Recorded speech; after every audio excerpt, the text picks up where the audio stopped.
Hello students, आज का हमारा टॉपिक है partition function and properties of partition function. हम जानेंगे कि पार्टीशन फंक्शन क्या होता है और पार्टीशन फंक्शन की क्या क्या प्रॉपर्टीज होती हैं। ठीक है, सबसे पहले जान लेते हैं पार्टीशन फंक्शन क्या होता है। It tells about how the particles are distributed among various energy levels. Partition function क्या बताता है कि कैसे वेरियस पार्टिकल्स डिस्ट्रीब्यूट किए जाएंगे वेरियस एनर्जी लेवल्स में, मतलब कैसे different particles various energy level में डिस्ट्रीब्यूट किए जाएंगे, उसी को बोला जाता है पार्टीशन फंक्शन। डिस्ट्रीब्यूशन शो करता है, सिंपली ये कह देना। ठीक है, फ्रॉम बोल्ट्जमैन डिस्ट्रीब्यूशन लॉ, देखो बोल्ट्जमैन डिस्ट्रीब्यूशन लॉ क्या कहता है कि एन आई होता है G I into E raise to power minus E I by के टी। इसे हम इक्वेशन 1 नाम दे देंगे। यहाँ पे एन आई क्या होगा, एन आई होगा number of particles in ith energy level, G I होगा degeneracy of ith energy level, और ई आई क्या होगा एनर्जी ऑफ ith लेवल या ith पार्टिकल की एनर्जी, ऐसे बोल देना। ठीक है, टी क्या होगा हमारे पास टेम्परेचर होगा कि बोल्ट्जमैन कांस्टेंट होगा। ठीक है, अब ये एन आई को हम कैसे लिख सकते हैं, N naught N1 N2 N3 dot dot and so on N I तक। ठीक है, अब जी आई को क्या लिखेंगे, देखो 1 नोट 0 से शुरू कर दो और आई तक ले जाना। ठीक है, तो यहाँ पे आई है वहाँ पे पहले 0 और ई आई की जगह 0 फिर 1 प्लस। ठीक है, तो ऐसे ही G naught into E raise to power minus E naught upon K T plus G 1 into E raise to power minus E 1 upon K T plus G 2 E raise to power minus E 2 upon K T and so on. ठीक है, इसे हम equation 2 नाम दे देंगे। अब total number of particles, ये जो N naught plus N1 plus N2 N I तक है ना, उसे टोटल नंबर ऑफ पार्टिकल बोला गया है, जिसे हम लिख सकते हैं समीश, यहाँ पे इसको हम लिख सकते हैं कैपिटल एन। और ये जो कैपिटल एन है ना, टोटल नंबर ऑफ पार्टिकल, वो किसके इक्वल है, ये वाले के। तो जो क्या होगा समीशन ऑफ आई से, यहाँ पे 0 से लेके आई तक जाएगा, तो यानी समीशन नीचे क्या लिखेंगे, आई की वैल्यू 0 से आई की वैल्यू आई तक जाएगी।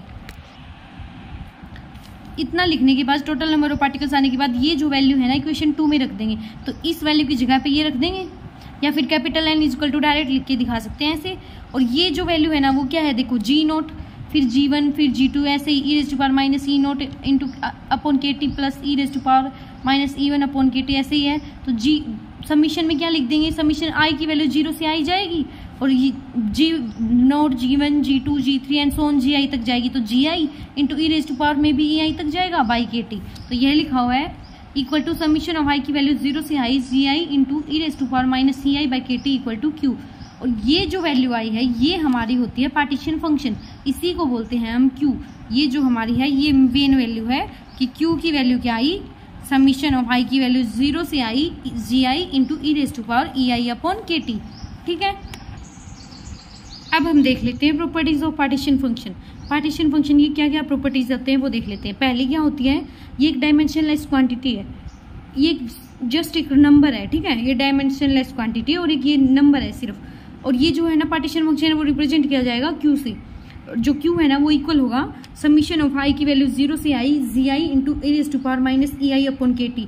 ये जो हमारी के की वैल्यू आई है ये बार बार यूज होगी, तो इसे आप अच्छे से याद कर लेना, इसमें कोई मिस्टेक नहीं होनी चाहिए, आगे डेरिवेशंस में बहुत काम आएगी ये वैल्यू। ठीक है, तो यहाँ पे जी है ना वो भी एक जस्ट नंबर है। ठीक है, और ये क्यू है ना वो यूनिटलेस या डायमेंशनलेस क्वांटिटी है, ये यहाँ से शो किया हुआ है कि जो देखो एनर्जी की यूनिट होती है ना वो जूल होती है, और जो बोल्ट्जमैन कांस्टेंट की जो यूनिट होती है ना के की वो जूल केल्विन इनवर्स होती है, और जो टेम्परेचर की है वो केल्विन होती है। ठीक है, तो यहाँ पे पुट की हुई है, केल्विन से केल्विन कैंसिल हो जाएगा, जूल से जूल कैंसिल हो जाएगा, तो बचा क्या, कुछ भी नहीं बचा। तो यूनिटलेस डायमेंशनलेस है ये। ठीक है, if energy is represented in, बस आप इतना ही लिख देना।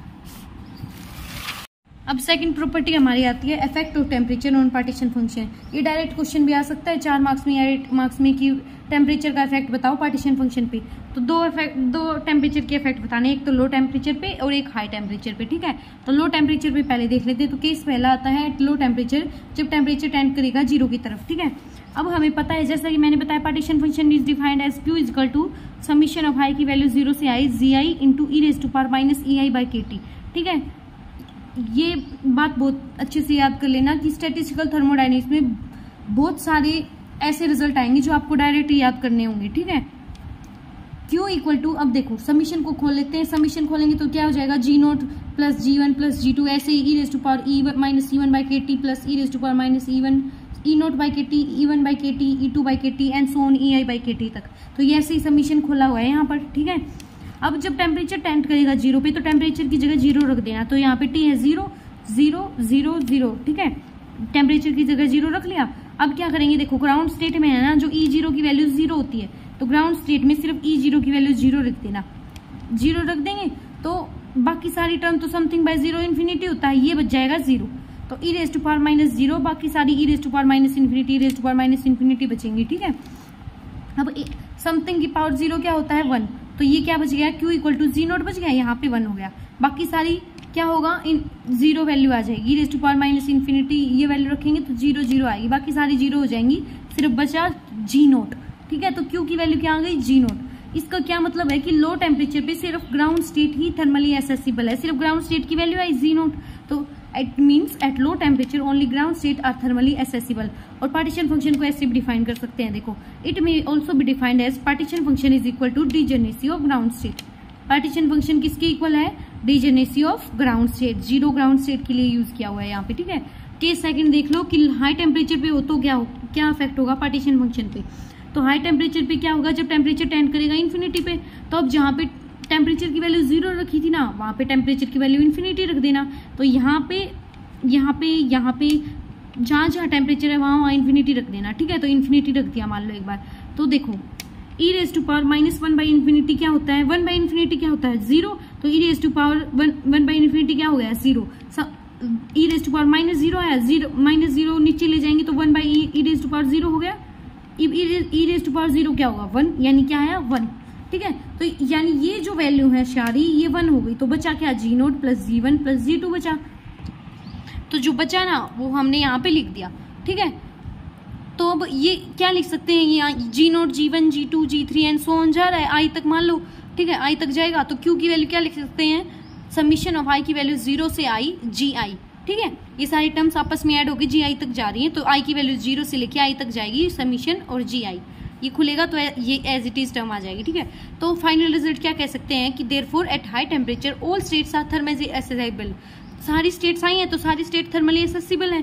तो पार्टीशन फंक्शन किसके इक्वल होगा, पार्टीशन फंक्शन इक्वल होगा sum of degeneracy of all states. उसमें पार्टीशन फंक्शन किसके इक्वल आया था, ग्राउंड स्टेट की डीजेनेसी की, और इसमें सारी स्टेट्स की डीजेनेसी के सम के बराबर आएगा, ठीक है। प्रॉपर्टीज की अब अगली प्रॉपर्टी देखते हैं। अगली प्रॉपर्टी है कि जो पार्टीशन फंक्शन है वो कभी भी 0 नहीं हो सकता। उससे अगली प्रॉपर्टी क्या है कि जो पार्टीशन फंक्शन की वैल्यू है ना वो डिपेंड करेगी मॉलिक्यूलर वेट पे, टेम्परेचर पे, इंटरन्यूक्लियर फोर्सेस पे, ठीक है। अब फ्रैक्शन देख लेते हैं हाईएस्ट पार्टिकल्स का।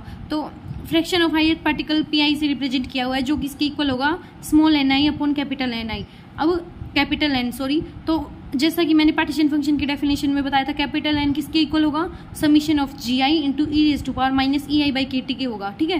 तो ये जो वैल्यू है वो हमारी q है, तो q और यहाँ पे क्या बच गया ni। अब जो ni होता है ना बोल्ट्जमैन लॉ के अकॉर्डिंग ni क्या होता है, ni equal to gi into e⁻⁻ तो ये जो ni की वैल्यू है ये यहाँ लिखी हुई है बोल्ट्जमैन लॉ से, ठीक है। तो इतना हो गया। अब ग्राउंड स्टेट में क्या होगा, ये जो gi की वैल्यू है ना वो g0 की इक्वल होगी जो 1 होगी, ठीक है। तो फॉर ग्राउंड स्टेट लिख देना gi equal to g0 equal to 1, और जो ei है ना वो e0 की इक्वल होगी जो 0 की इक्वल होगी, ठीक है। तो अब देखो gi की वैल्यू 1 हो गई और ei की वैल्यू 0 हो गई, ठीक है। तो e की पावर 0 क्या होगा 1, तो क्या बच गया, यहाँ पे क्या है ऑलरेडी 1, तो 1/q आ गया, तो p की वैल्यू आ गई 1/q, या फिर q की वैल्यू आ गई 1/p। तो यानी कह सकते हैं कि जो पार्टीशन फंक्शन है वो रेसिप्रोकल है fraction of particles present in ground state. तो यही इसमें लिखा हुआ है, p क्या है हमारी प्रोबेबिलिटी है, या फिर बोल सकते हैं फ्रैक्शन ऑफ पार्टिकल है ith स्टेट में, ठीक है, या फिर ग्राउंड स्टेट में।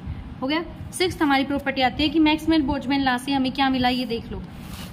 From Maxwell Boltzmann law ni क्या होगा, देखो मैक्सवेल बोल्ट्जमैन लॉ से ऐसे याद कर लेना चाहिए, ऐसे याद कर लेना। ni क्या होता है, ni होता है gi into e⁻⁻α plus beta i, ये हमारा होता है मैक्सवेल बोल्ट्जमैन लॉ, ठीक है। अब इसने ऐसे किया हुआ है कि ये जो वैल्यू है ना ये नीचे लिखी हुई है, एक ही बात है, इन दोनों में से आप एक रिजल्ट याद कर लेना। हो गया। तो देखो e⁻α को अलग कर लिया, e इंटू e⁻βei को अलग कर लिया। तो एक्सपोनेंशियल की क्या प्रॉपर्टी होती है कि दो टर्म्स इंटू में है तो ये दोनों जो पावर्स है ना ये ऐड हो जाती है, तो e⁻α प्लस बीटा ei हो जाएगा, ये एक ही बात है, ठीक है। अब जो बीटा की वैल्यू होती है ना वो होती है 1/kt, तो यहाँ पे बीटा की वैल्यू लिख दी 1/kt, यहाँ पे जो बीटा थी तो ei/kt हो गया, इतना आ गया। अब क्या करते हैं, देखो ये जो e/kt है ना इसको ऊपर ले जाएंगे तो e⁻⁻ei/kt हो जाएगा, और e⁻α एज इट इज रखा हुआ है, इसे इक्वेशन 1 नाम कह दिया। अब दोनों तरफ समीशन ले लेते हैं। देखो दोनों तरफ समीशन लेंगे तो क्या होगा, ये जो वैल्यू आएगी वो क्यू के इक्वल हो जाएगी, क्योंकि क्यू क्या होता है, क्यू होता है summation of g I into E raise to power minus E I by के टी। ठीक है, तो ये हमारा क्यू हो गया और upon e raise to power alpha बच जाएगा। तो ये हमारा फाइनल, और जो समीशन ऑफ एन आई होता है ना, ये रिजल्ट आगे भी यूज होगा कि summation of n i capital N होता है। ठीक है, तो यहाँ पे लिखा हुआ है समीशन ऑफ एन आई की जगह capital N equal to Q by e raise to power alpha. इसे हम इक्वेशन 2 नाम दे देंगे। अब क्या कहते हैं, देखो ग्राउंड स्टेट में क्या होता है, ये देख लो। ग्राउंड स्टेट में एन आई की वैल्यू एन नोट की इक्वल होती है और जी आई की वैल्यू जी नोट की इक्वल होती है 1, और जो ई आई की वैल्यू होती है ई नोट की इक्वल जो 0 होती है। पहले भी यहाँ पे भी यूज किया था हमने ये केस। ठीक है, तो अब देखो हम वैल्यू पुट कर देंगे तो क्या आया, ये जो वैल्यूज है ना वो इस इक्वेशन में पुट करनी है। याद रखना, कभी आप यहाँ पे पुट करने लगो और फिर देखते रह जाओ कहाँ पे रखना है, तो इक्वेशन 1 में पुट करनी है, ये याद रखना। और इक्वेशन 1 में जो पुट करने के बाद जो वैल्यू आएगी ना ई रेज टू पावर अल्फा की, वो इक्वेशन 2 में पुट करनी है।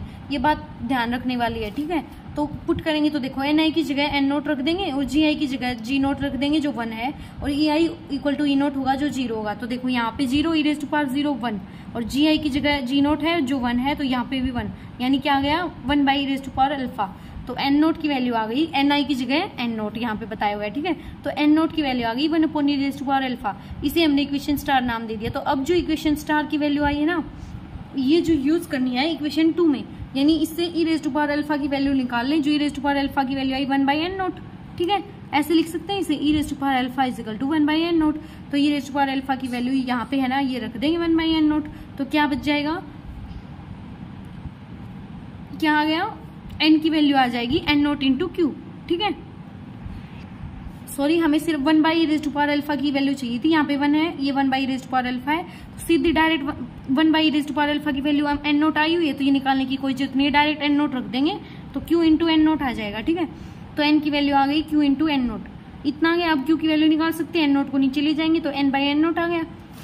अब ये जो रिजल्ट आई है हमारा मेन रिजल्ट है, और इससे डेफिनेशन बनी कि partition function can also be defined as ratio of total number of particles present in a system to that of total number of particles present in ground state. कितने total number of particle present है किसमें, system में, upon किसके ratio, number of particle जो present है ground state में। 0 हमेशा ground state के लिए यूज किया जाएगा। ठीक है, प्रॉपर्टीज में इतना ही है। अब आप स्क्रीनशॉट ले सकते हैं।